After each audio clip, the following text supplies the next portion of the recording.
Welcome बच्चों। चलो फिर शुरू कर देते हैं।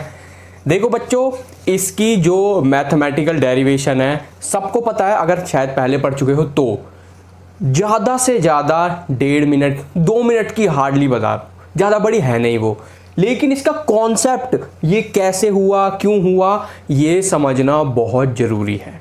ठीक है, अब शुरू करते हैं। देखो, समझाना बहुत जरूरी है। मैं कैपेसिटर की जितनी भी क्लास हुई हैं बार बार एक ही चीज कहता हूं सारी क्लासेस में कि इस वाली देखो, चलो शुरू से ही बताता हूं, कुछ बच्चे नए भी हो सकते हैं।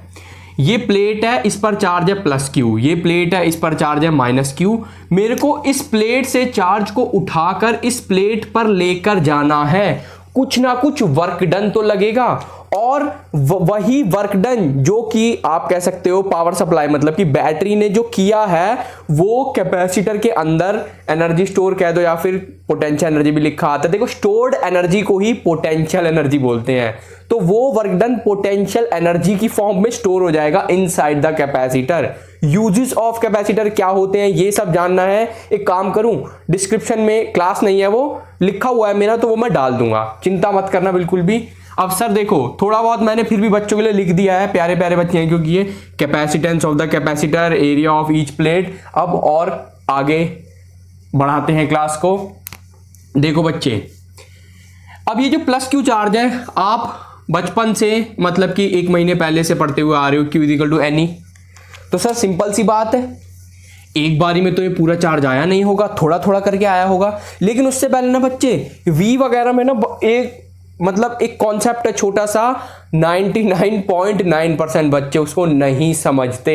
इवन मुझे खुद को नहीं पता था, मेरी 12th खत्म हो गई थी उसके बाद ही पता चला है मुझे भी।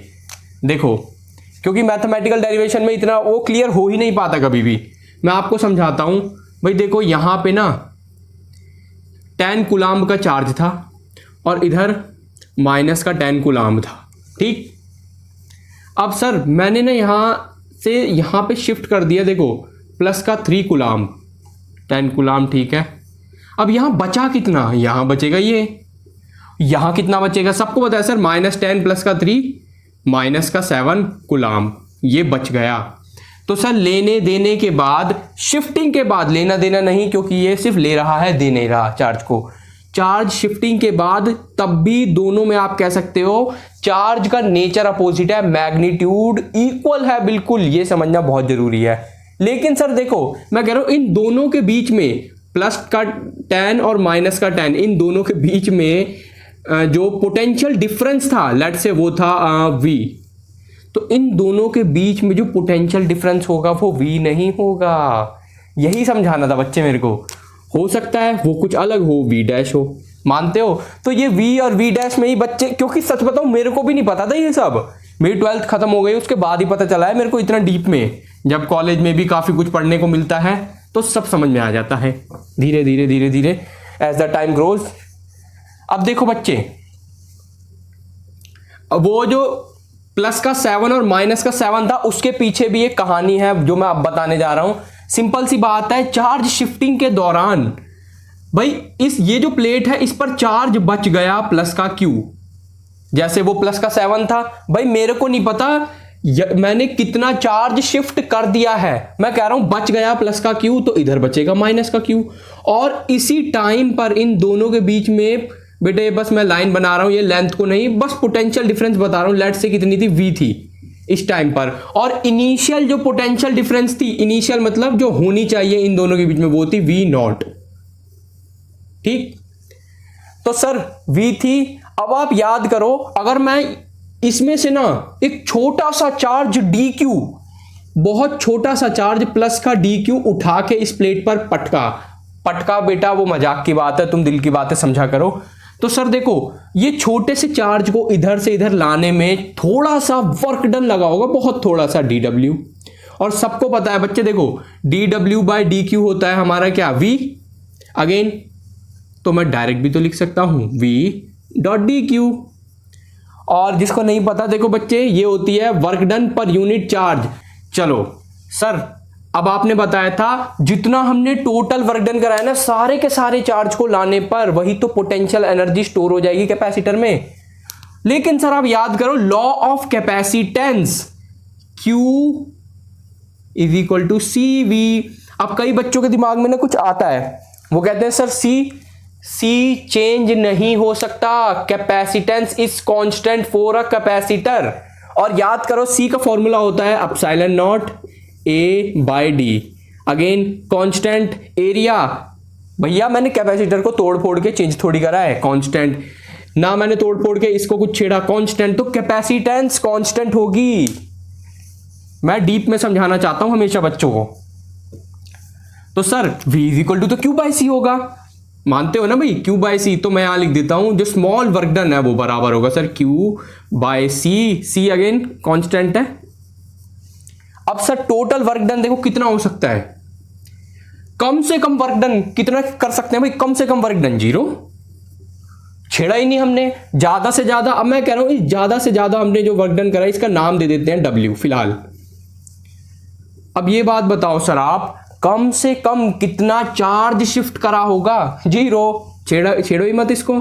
ज्यादा से ज्यादा कितना चार्ज शिफ्ट कर सकते हैं फाइनल में, अरे भाई इससे ज्यादा तो शिफ्ट कर नहीं पाओगे, इसका मतलब प्लस का Q, और अगेन प्लस बेटा लिखना तुम्हें पता है बेकार है। अब W माइनस 0, और एक चीज हमेशा याद रखा करो, no maths means no physics, बहुत इंपॉर्टेंट चीज है खासकर बायो वाले बच्चों के लिए। बेसिक मैथ्स नहीं आती तो बेटा जरूर सीखो, 11th के फंडामेंटल्स डालता हूं उनको देख लिया करो, ठीक है, लेकिन बहुत जरूरी चीज है ये। अगेन कांस्टेंट 1/c को बाहर निकालते बेटा, देखो अब ये बचा Q डॉट डी क्यू, और मेरा तो देखो मैं झूठ नहीं बोलूंगा, अगर किसी को लग रहा है ना वीडियो 5-10 सेकंड स्किप करनी बनती है तो शायद कर लो भाई। और देखो W माइनस 0 तो मैंने डायरेक्ट ही लिख दिया W। अब देखो बच्चे W is equal to 1/c Q dot d Q, इसको मैं थोड़ा ना तुम्हारे लिए शॉर्टकट में लिख देता हूं Q square by 2, Q square by 2, 0 से ओ C लिख दिया बेटा, अभी गलत कर देता मैं भी, ठीक है, हो जाता है वो कभी कभी ना, 1/c। अब बेटा देखो इसमें 10 का स्क्वायर माइनस 0, 10 का स्क्वायर ही होगा, 4 का स्क्वायर माइनस 0, 4 का स्क्वायर ही होगा, तो 0 को माइनस करके फायदा क्या सर, आप डायरेक्ट लिख दो ना Q स्क्वायर बाय 2।